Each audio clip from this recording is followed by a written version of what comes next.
Viral মিজানের হোটেলে আসলে মূলত মানুষ কি জন্য বেশি ভিড় জমাচ্ছে একটু জানতে চাই। আচ্ছা, আমরা হচ্ছে আমাদের সমাজটা আসলে কোন দিকে চলে যাচ্ছে দেখেন।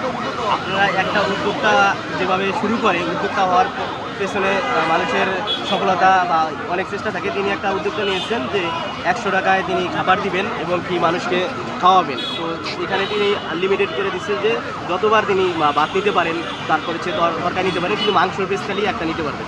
তো আমাদের হচ্ছে কি এখনকার মানুষের তো ওই রকম চাহিদা নাই যে পেটে খাওয়ার মানে অনেক খাইতে পারবে, তো হাইস্ট 2-1 প্লেট খেতে পারবে।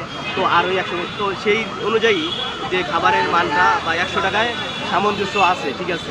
কিন্তু দেখেন আমাদের হচ্ছে এই সমাজের মানুষটা হচ্ছে কি যে এই জিনিসটা ভাইরাল হওয়ার হচ্ছে না পরে যে মানুষের যে কন্টেন্ট ক্রিয়েটর বা মোবাইল যে এইগুলো যে উত্তপ্ত, মানে তিনি রান্না করতে পারতেছেন না, তিনি মানুষকে খাওয়াইতেই পারতেছেন না।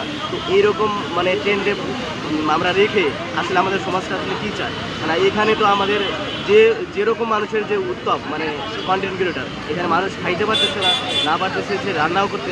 তো এরকম তিনি অসুস্থ হয়ে যাচ্ছেন। তো এটা আসলে কি মানে দীর্ঘক্ষণ আসলে চলবে না, কিছুদিন পরেই হয়তো অসুস্থ হয়ে যাবেন বা এই দোকানটাও চলে যাবে। তো আমরা যেন সমাজে আসলে চাই যে ভালোভাবে চলে, কিন্তু আসলে এই যে কন্টেন্ট ক্রিয়েটার যে মানে এত পরিমাণ কন্টেন্ট ক্রিয়েটার হয়েছে, তো আমাদের এই যুব সমাজটা আসলে ধ্বংসের দিকে যাচ্ছে। এত কন্টেন্ট দরকার নেই আমাদের। কিন্তু আমি যদি এখানে মানে অনেক লোক আসি, লোক আসে আমরা কন্টেন্ট ক্রিয়েটার লোক আসে এখানে ভিতরে এইরকম আমরা আসলে